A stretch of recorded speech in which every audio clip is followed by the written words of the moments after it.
Una céntrica estación de tren parisina en plena hora punta. Miles de pasajeros se dirigen a casa. De repente, un tren descontrolado impacta contra la estación.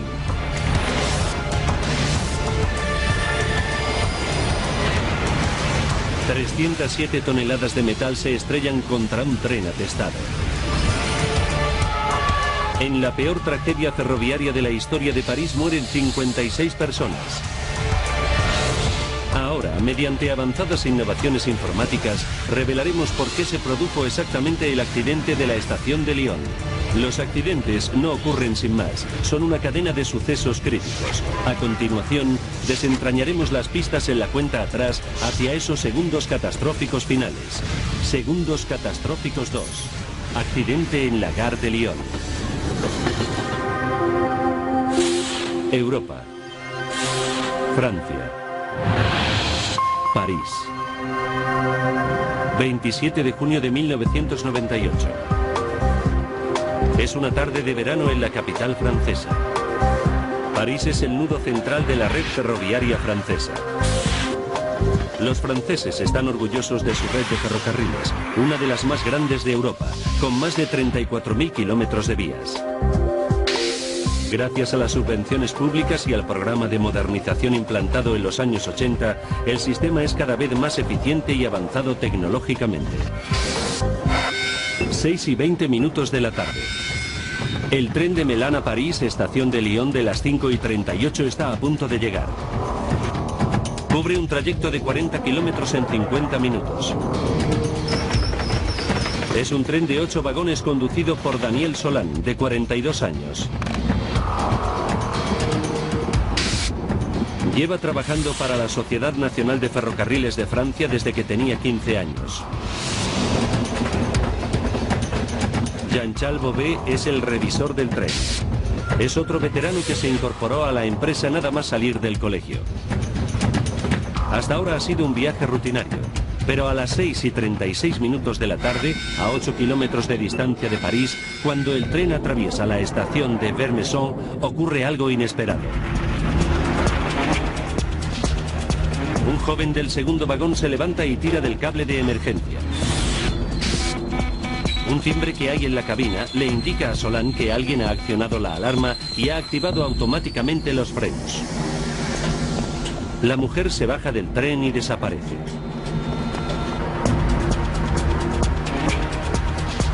Antes de volver a arrancar, Solán tiene que reprogramar la alarma y reactivar los frenos.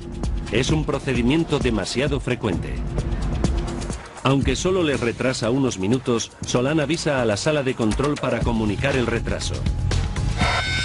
6:40 de la tarde. La mayoría de los pasajeros temen que se trate de un retraso largo y se bajan del tren en busca de transportes alternativos. Unos pocos se quedan a bordo, resignados a llegar tarde a París. Solán y Bobet se ponen a revisar el sistema de frenos para que el tren pueda reanudar cuanto antes el trayecto a la estación de Lyon. La estación de Lyon es la estación de París que presta servicio al sur y al este del país.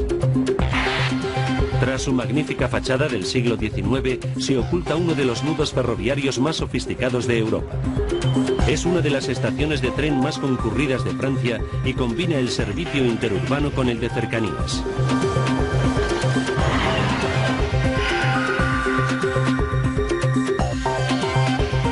La sala de control de la estación es el sistema nervioso que coordina todos los movimientos de trenes. Su responsable de guardia esta noche es André Tolans. Está a cargo de la seguridad y de que los 360 trenes que entran y salen de la estación circulen sin incidentes. Actúa siempre con la amenaza del terrorismo presente. Varios grupos radicales islamistas llevan 7 años atentando contra París. Protestan por la presencia de tropas francesas en la guerra del Líbano y exigen la liberación de los prisioneros árabes. Muchos de los atentados se han producido en trenes que entraban o salían de la ciudad. 6:45 de la tarde. Colette Pacalet, administrativa, se dirige a la estación de Lyon para coger un tren de vuelta a casa. Ha salido tarde de la oficina y teme perder el tren. Colette es una madre recién divorciada que tiene prisa por volver con su hijo Nicolas, de 13 años. En cuanto acabo de trabajar, vuelvo a casa a toda prisa para cuidar de mi hijo, prepararle la cena y ayudarle con los deberes.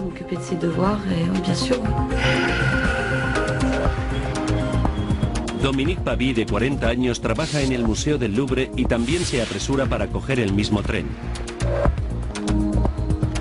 Como miles de pasajeros, todavía no se sabe el nuevo horario de verano. Las nuevas horas y las modificaciones de ruta han sembrado la confusión y ocasionado múltiples pérdidas de tren. 7:02 de la tarde. Solán ya ha revisado los frenos y el tren está listo para partir hacia París. Pero ha tardado mucho más de lo previsto y ahora lleva 26 minutos de retraso. El controlador Tolans le ordena que se salte la siguiente estación, Maison-Salford, y no pare hasta llegar a París para recuperar tiempo. Pero el retraso del tren de Solán no es el único problema de Tolans. 7:04 de la tarde. Uno de los trenes que ha de partir de la estación de Lyon tiene dificultades. Es el tren que han de coger Colette y Dominique.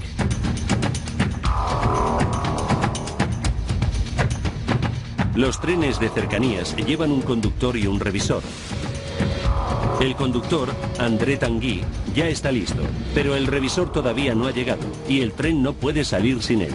Es una buena noticia para la madre divorciada Colette Pacalet, que temía perder el tren. Ahora se alegra de que no haya salido e incluso encuentra libre su sitio habitual en el primer vagón. El retraso provoca que el tren se llene más de gente. Otra que llega tarde es Dominique Pavie.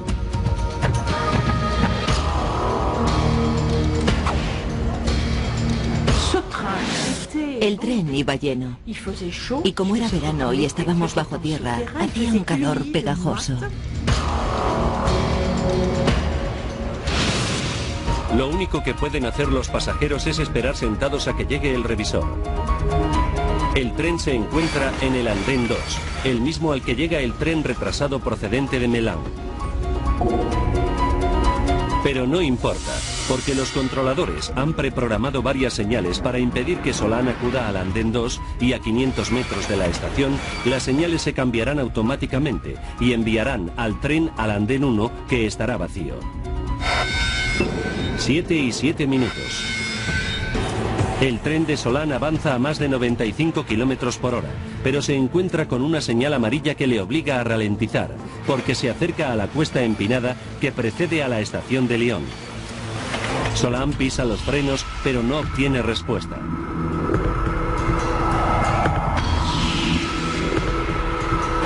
Contempla con estupor que los frenos no responden y no puede detener el tren. Ha perdido el control sobre la locomotora y el tren de más de 300 toneladas se encuentra a menos de 2,5 kilómetros de la estación de Lyon, atestada en hora punta. Un tren descontrolado con los frenos rotos avanza a toda máquina hacia la estación de Lyon de París. Es hora punta y la estación está atestada de pasajeros, entre los que se encuentran los que esperan al tren averiado, que llega retrasado.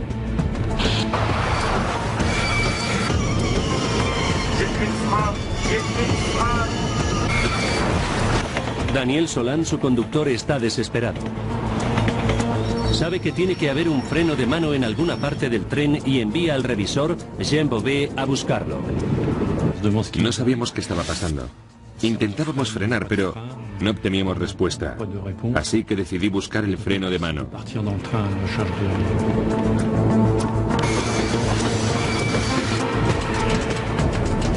Solán sigue apretando los frenos, pero consigue frenar el tren un poco.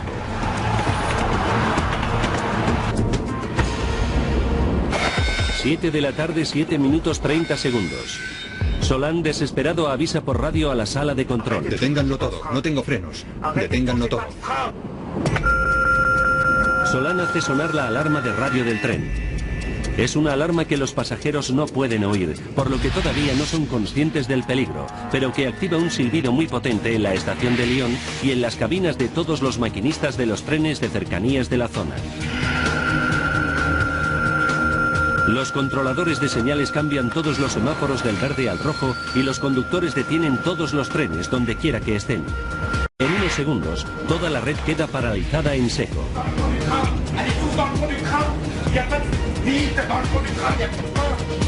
Como ya no puede hacer nada más, Solán pide a los pasajeros que se trasladen hacia el fondo del tren. Mientras tanto, en la estación de Lyon aparece por fin el revisor retrasado, pero ahora el conductor Tanguy se encuentra con el semáforo en rojo. No tiene ni idea de lo que pasa, y como la radio está retransmitiendo la sirena de la alarma, no puede utilizarla para informarse. 7:08 minutos. El tren sin freno se encuentra en la cuesta de 4 grados de inclinación que baja hacia la estación e incrementa su velocidad gracias a la pendiente.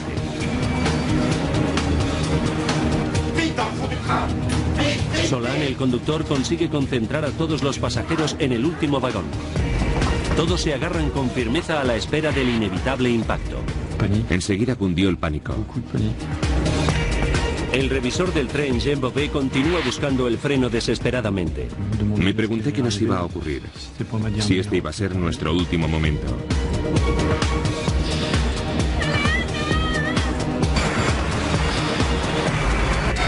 Siete de la tarde, 8 minutos 15 segundos. En la estación de Lyon, el conductor André Tanguy todavía no sabe por qué está atascado en un semáforo en rojo.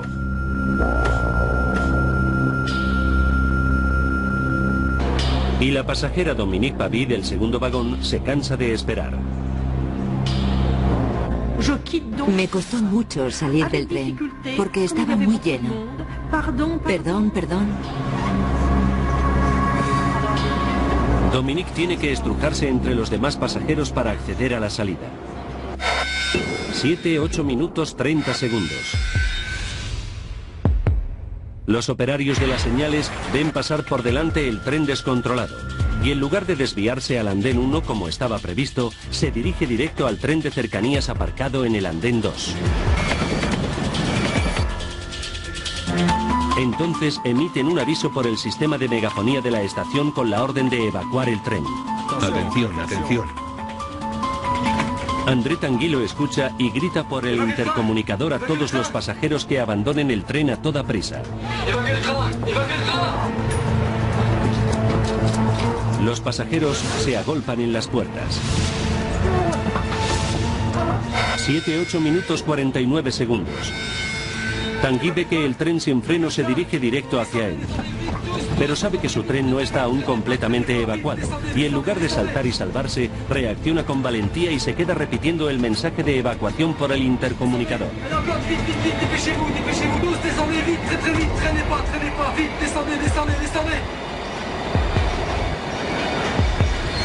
Segundos después, 307 toneladas de tren se estrellan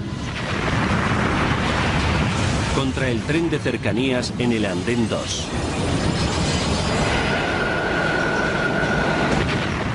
Dominique Pavie sale del tren justo a tiempo y nota el impacto del choque a pocos metros por detrás de ella.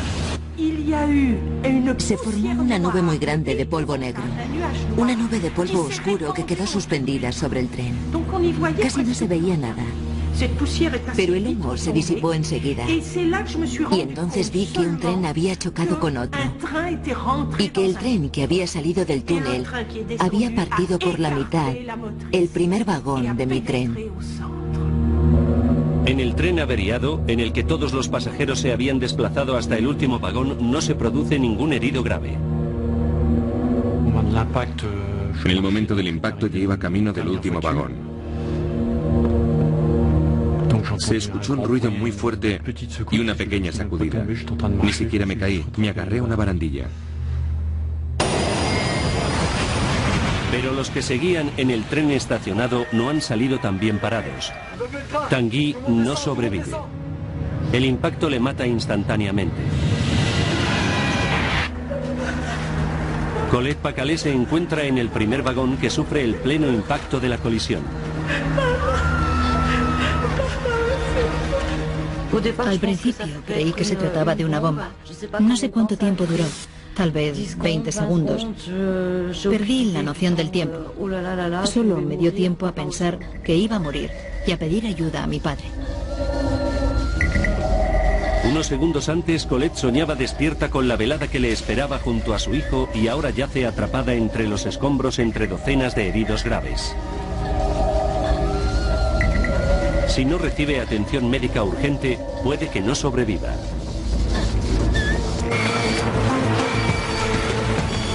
Un tren sin freno se estrella contra un tren de cercanías atestado de pasajeros en la estación de Lyon de París.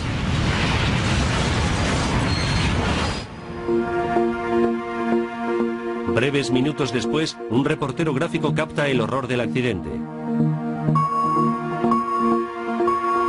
Y Jean Bouvet, el revisor del tren sin frenos, se enfrenta a un escenario de devastación total.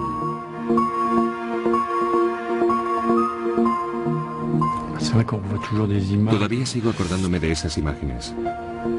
Del olor a quemado y a la gente aplastada en el vagón.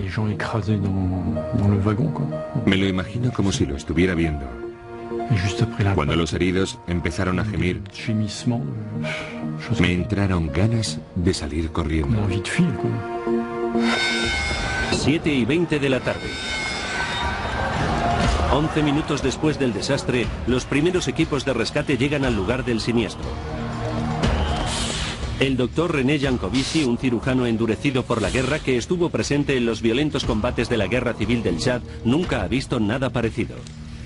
Parecía una lata de sardinas abierta. Era algo horrendo. Los cadáveres se salían por las ventanas, mutilados. Había cuerpos decapitados, con miembros amputados. No era como ser médico en tiempo de guerra. Era mucho peor. Pronto se hace patente la magnitud del accidente. Los equipos de rescate estiman que hay más de 100 personas atrapadas entre los amasijos retorcidos del tren. Colette Pacalet es una de ellas. La joven madre está atrapada entre dos asientos del primer vagón.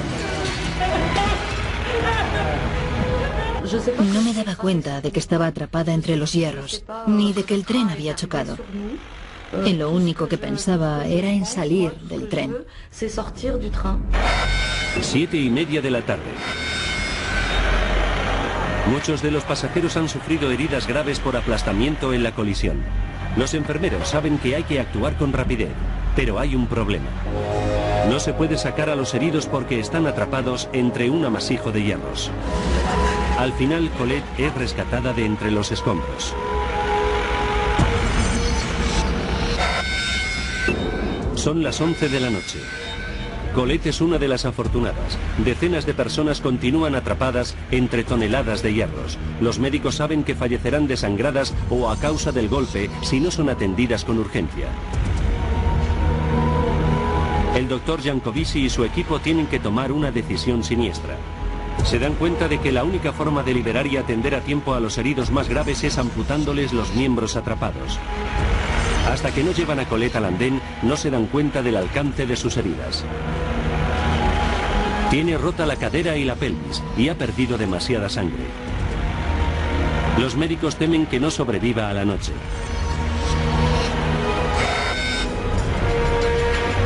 El alcalde de París, Jacques Chirac, y el ministro de Transportes visitan el lugar del accidente. La empresa ferroviaria es una sociedad estatal y las autoridades políticas exigen respuestas inmediatas. Las 12 del mediodía. Ahora los agotados equipos de rescate solo están recuperando cadáveres. Los trenes han sido desguazados por completo y las vías se retiran para que las examinen los equipos de investigación del accidente. 56 personas han muerto y 57 más están heridas. En el hospital, el corazón de Colette deja de latir, pero los médicos logran reanimarla. Tarda 3 meses en recuperarse lo bastante como para volver a casa con su hijo. Los parisinos están de luto por los fallecidos en el accidente. Es el peor desastre ferroviario de la historia de la capital. Pero en París también están indignados. Francia dispone de una de las redes de ferrocarril más sofisticadas de Europa, con excelentes medidas de seguridad para impedir accidentes como este. ¿Cómo pudo producirse semejante desastre? El tren siniestrado era un Z5-300. Por las vías que conducen a París circulan 140 trenes más del mismo modelo. Si el accidente se produjo por un fallo de los frenos, ¿podrían fallar los frenos de los demás trenes de ese modelo que hay en funcionamiento? Al día siguiente, el gobierno francés nombra una comisión de 6 miembros para llevar a cabo una investigación pública. Ahora recapitularemos los acontecimientos, profundizaremos en la investigación y revelaremos lo que pasó en realidad en la estación de Lyon. ¿Por qué fallaron los frenos del tren? ¿Por qué nadie lo desvió a otro andén? ¿Y por qué los pasajeros del tren del andén 2 no se enteraron de que se les echaba otro tren encima hasta que fue demasiado tarde? Mediante una avanzada simulación informática, acudiremos a donde no llega ninguna cámara, al corazón del lugar del siniestro.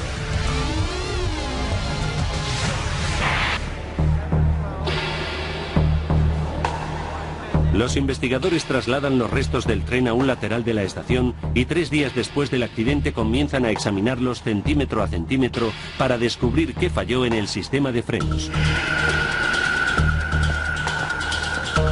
Jean-Pierre Pascal es el asesor técnico jefe del equipo de investigación.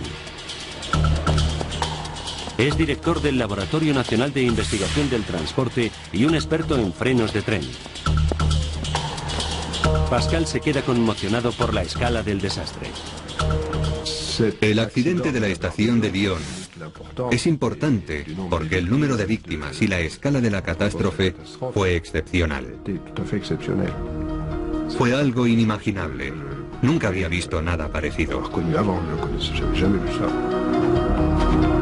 Pascal sabe que en los últimos 7 años, los terroristas han estado atacando los trenes franceses.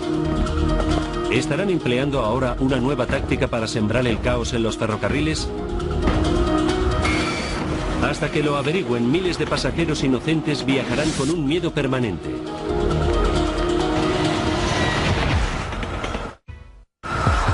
Jean-Pierre Pascal está investigando las causas que provocaron que un tren sin freno se estrellase en la estación de Lyon y matase a 56 personas. Su primera labor consiste en examinar el tren siniestrado. Sabe que le fallaron los frenos y tiene que descubrir por qué. Cuando registra los restos, enseguida encuentra algo sospechoso. Parece que una válvula crucial para los frenos estaba cerrada. La válvula que alimenta de aire a los frenos para que funcionen estaba cerrada. Debería haber estado abierta. Es un hallazgo inquietante. ¿Manipularía alguien los frenos del tren accidentado? Los investigadores se enfrentan a la terrible posibilidad de que el tren fuera objeto de un acto deliberado de sabotaje.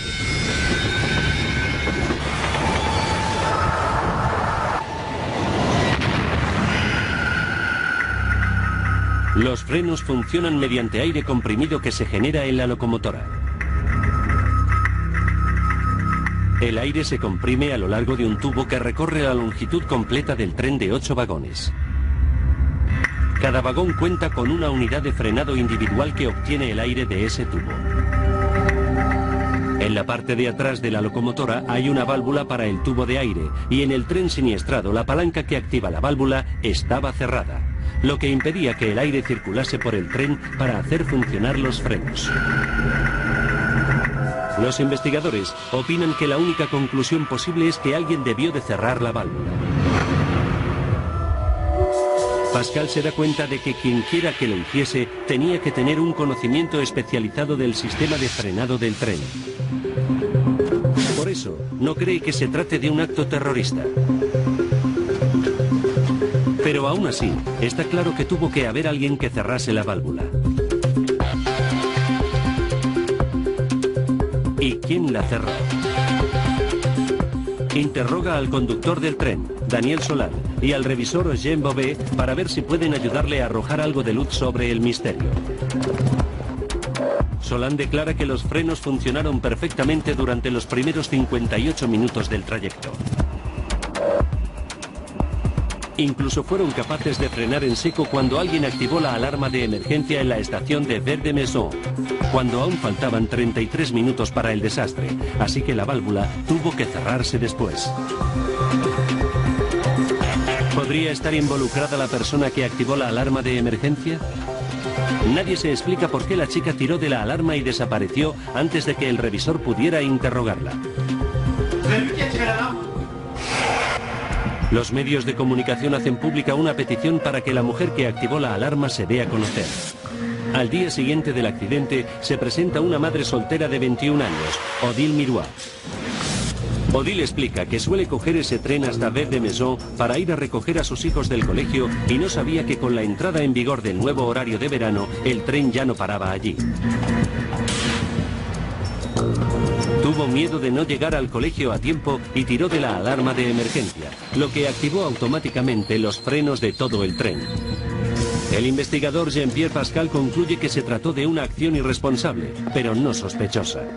Entonces Pascal interroga al revisor Bobet sobre lo que ocurrió después de que el tren se detuviera bruscamente en Vez de Maison. Pascal sabe que desactivar los frenos tras una parada de emergencia es una simple rutina y no debería haber provocado una avería en ellos. Pero interroga más a fondo a Solan y Bobet. Bobet le cuenta que cuando fue a desactivar la alarma, la palanca estaba atascada y no pudo moverla. Esta palanca se encuentra entre el primer y segundo vagón. Había una pequeña palanca entre los dos vagones y no era fácil acceder a ella. La palanca de la alarma está muy cerca de la palanca de la válvula de los frenos que Pascal descubrió que había sido cerrada. Pero ninguno de los interrogados recuerda haber notado nada raro al respecto. Como Bobet no puede mover la palanca, a continuación lo intenta Solan. No pude ver lo que hacía exactamente, porque estábamos en un espacio muy reducido y apenas hay 50 centímetros entre los vagones. Tras varios minutos y muchos sudores, Solan logra reactivar los frenos, pero cuando vuelve a su cabina descubre que estos continúan atascados.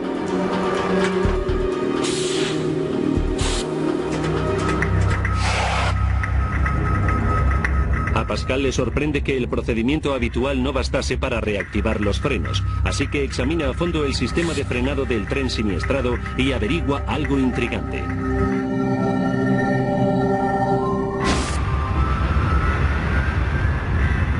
Cuando la palanca de la válvula del tubo de los frenos está en posición de cerrado, se activa un mecanismo de seguridad que mantiene los frenos activados incluso después de desactivar la alarma de emergencia.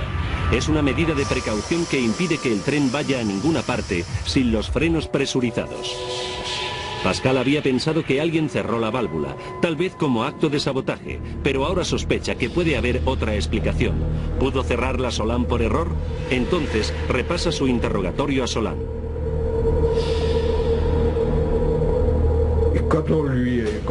Cuando le entrevistamos y le interrogamos, admitió haberse agarrado a la palanca de la válvula de los frenos para sujetarse mejor mientras intentaba desatascar la palanca del freno de emergencia.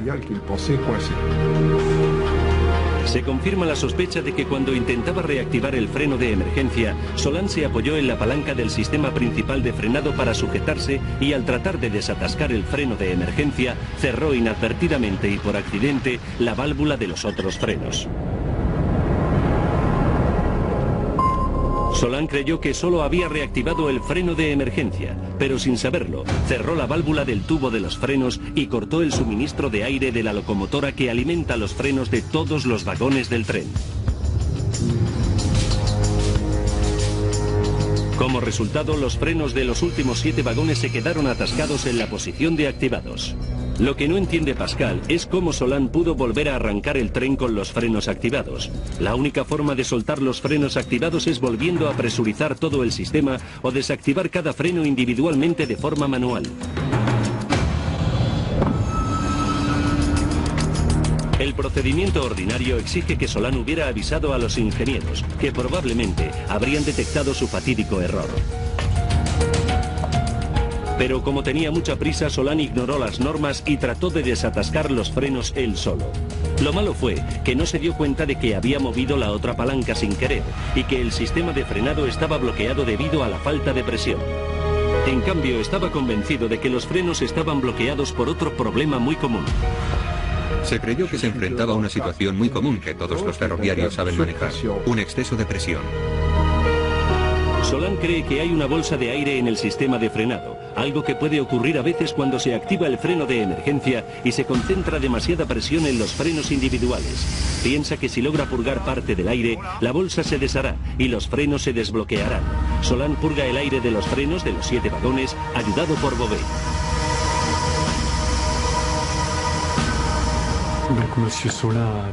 Solán purgaba el aire de los frenos hasta que yo le decía que ya bastaba. En realidad yo no soy un técnico, pero sabía ayudarle.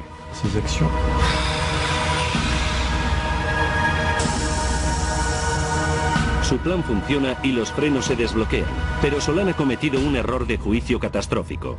No ha purgado una bolsa de aire y ha desactivado los frenos. Lo que ha hecho en realidad es eliminar el poco y valioso aire que quedaba en el sistema de frenado.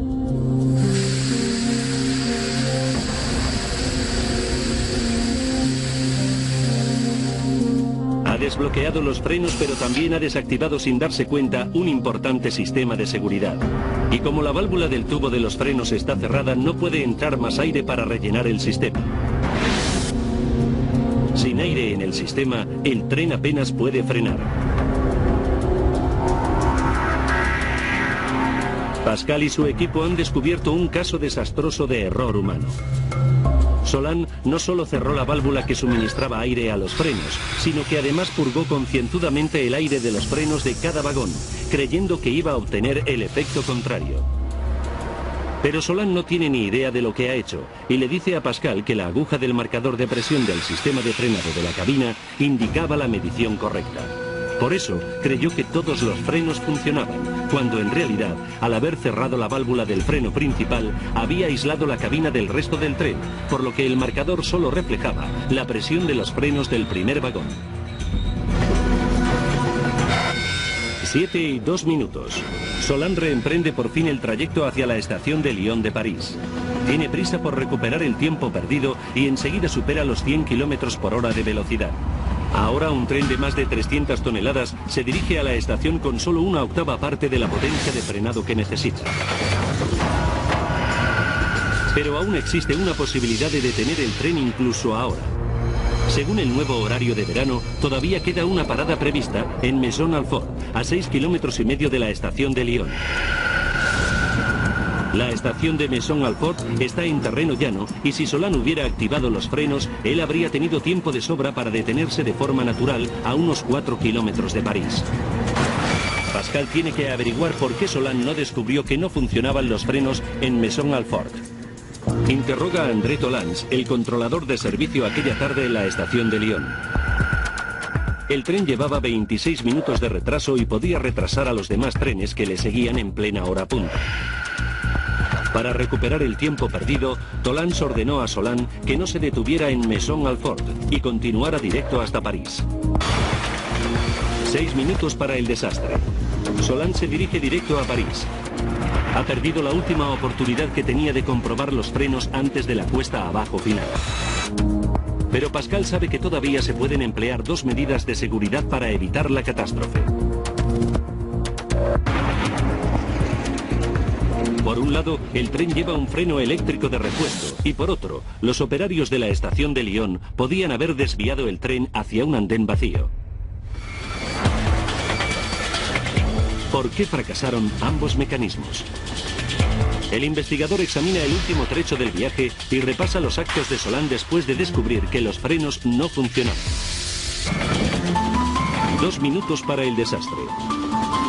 Una señal amarilla le indica a Solán que tiene que empezar a disminuir la velocidad, ya que se encuentra a solo 1,5 kilómetros de París. Pascal analiza el tacógrafo de a bordo, que registra la velocidad del tren. Confirma que con un solo freno funcionando, Solán se las arregla para disminuir la velocidad de 96 a 45 km por hora. Entonces llega a la pendiente de 4 grados que precede a la estación y vuelve a ganar velocidad. Pero incluso ahora sigue teniendo una última oportunidad para detener el tren.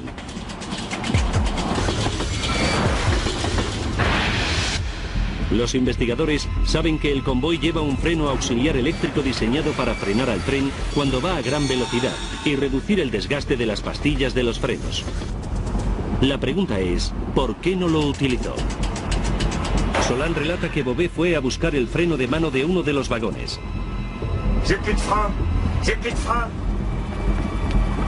Pero Pascal sabe que, aunque lo hubiera encontrado, no le hubiera servido de nada.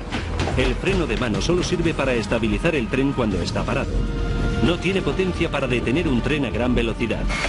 Sin embargo, Solán tenía los frenos eléctricos auxiliares que sí hubieran servido para detener el tren, justo delante de sus narices, en la propia cabina. ¿Por qué no recurrió a ellos? Pascal descubre que los conductores de tren detestan los frenos eléctricos y que evitan utilizarlos porque causan problemas.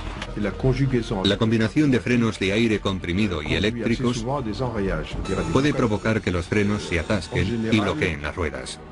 Los conductores no suelen utilizarlos. Solán no estaba acostumbrado a utilizar el freno eléctrico y cuando sucumbió al pánico, se olvidó de que existía. Pascal calcula que si Solán hubiese empleado el freno eléctrico en combinación con el único freno de aire que funcionaba, podría haber ralentizado el tren lo suficiente como para evitar la tremenda colisión. Según los cálculos que hicimos en su día, se habría producido solo un ligero impacto. El tren se habría detenido casi del todo, pero al conductor no se le ocurrió. El fatal desliz de Solán supone perder su última ocasión para parar el tren.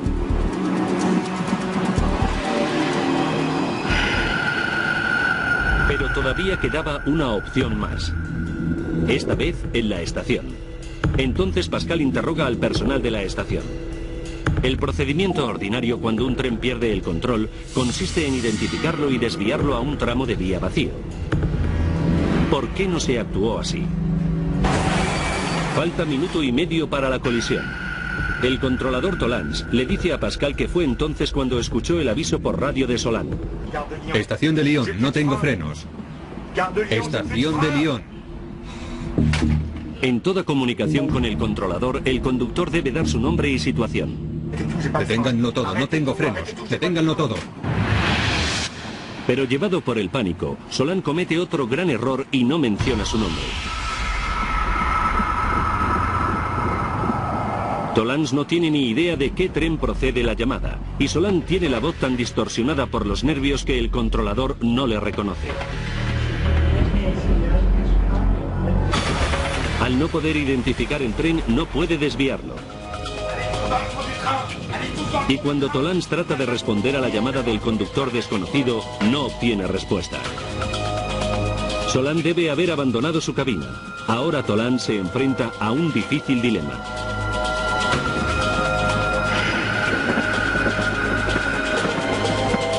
El controlador sabe que el tren sin frenos tiene que ser uno de los 4 que se dirigen a la estación y trata de ponerse en contacto con todos ellos. Si logra descartar a los 3 que sí tienen frenos, podrá identificar el tren averiado y desviarlo a una vía muerta. Pero existe un problema. Antes de abandonar la cabina, Solán activa la alarma general.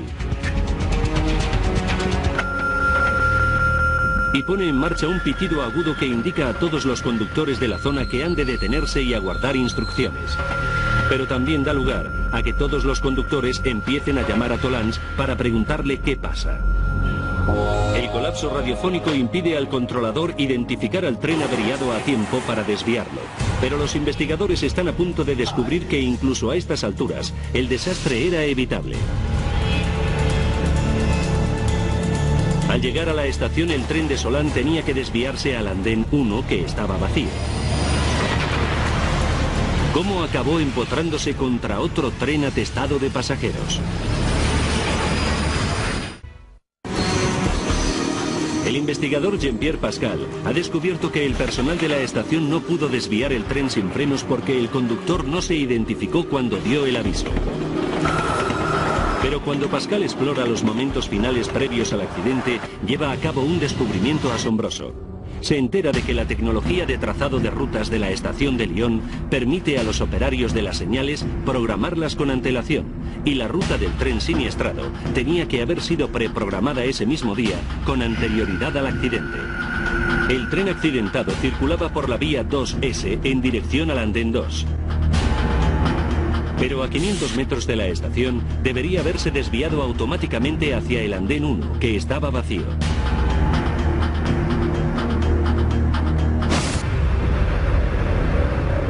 El tren se habría estrellado contra los topes del final de la vía, pero el impacto no habría sido tan grave. En mi opinión, no se habrían producido heridos. El tren habría chocado, pero nadie habría resultado herido. ¿Se les olvidó a los operarios programar las señales? Pascal lo comprueba y averigua que los empleados realizaron su trabajo correctamente. Entonces, ¿qué falló? Pascal reexamina los momentos previos a la catástrofe.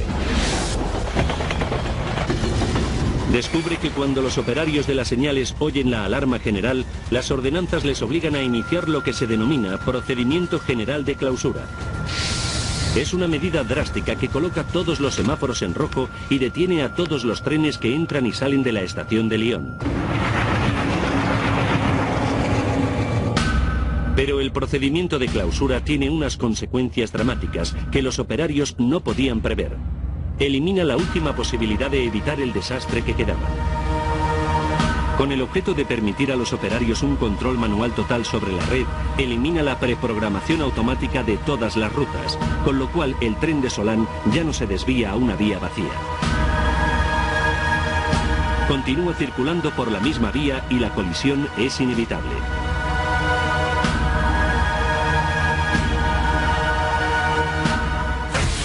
Es la pieza final del rompecabezas. Ahora los investigadores por fin comprenden la extraordinaria combinación de sucesos que provocaron el accidente de tren de la estación de Lyon.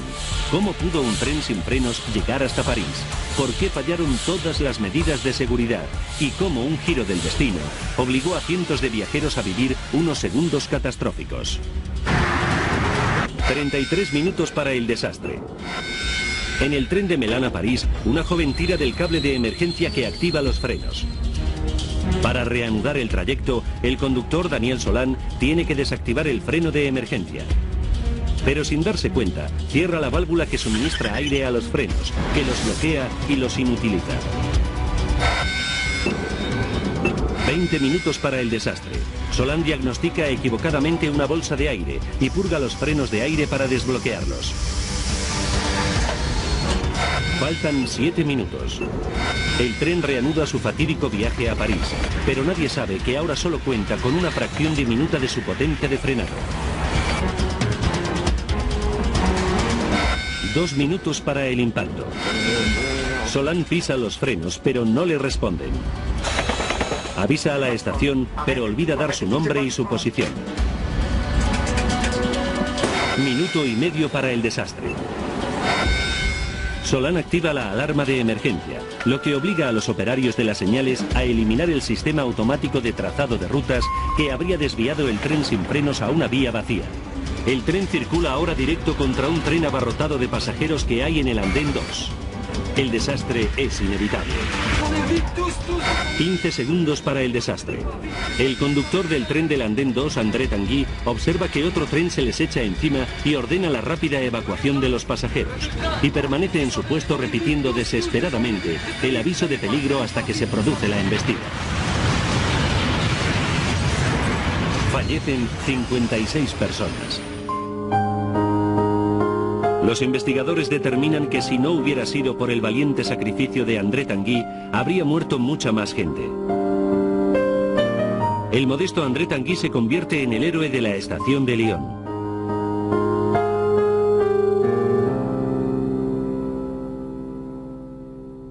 Pascal y el equipo de investigación descubren que la principal causa del accidente fue un error humano.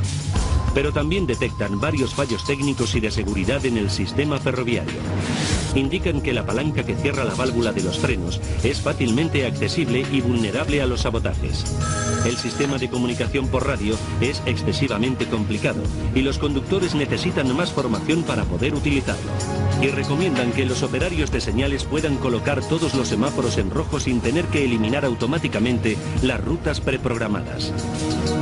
Odile Miroir, la mujer que tiró de la alarma de emergencia, el conductor Daniel Solán y el controlador André Tolans se enfrentaron a acusaciones criminales por su papel en el accidente. Miroir y Tolans fueron declarados inocentes y Daniel Solán cumplió 6 meses de una condena de 4 años por homicidio. La superviviente Colette Pacalé se recuperó por completo, pero le indigna que la responsabilidad penal no haya ido más allá del conductor del tren, porque cree que la empresa de ferrocarriles debería pagar por ello. La SNCF es fautive, pero je veux dire, la SNCF... Creo que la culpa la tiene la SNCF en su conjunto. No una sola persona ni dos, sino la empresa. Porque ese día fallaron muchísimas cosas. Y aunque tuvo la suerte de escapar, Dominique Pavie sufrió mucho por el hecho de haberse salvado cuando tantos habían fallecido. En 2002 decidió asistir a un acto en memoria de las víctimas en la estación de Lyon. Allí conoció por primera vez a las familias de los fallecidos. Allí me pasó algo muy emotivo que nunca olvidaré. 5 o 6 personas que quedaron un rato más y se acercaron a mí para decirme que yo era el único vínculo que tenían con los fallecidos. Fue algo que nunca se me había ocurrido. Tras la tragedia, la SNCF introdujo una serie de nuevas medidas de seguridad. Un sistema de intercomunicación que permite a los pasajeros hablar directamente con el conductor reemplazó al cable de alarma de emergencia. Ahora solo el conductor puede activar los frenos en caso de emergencia. Reformó el programa de formación de los conductores, eliminó las palancas de los frenos y mejoró el sistema de comunicación por radio.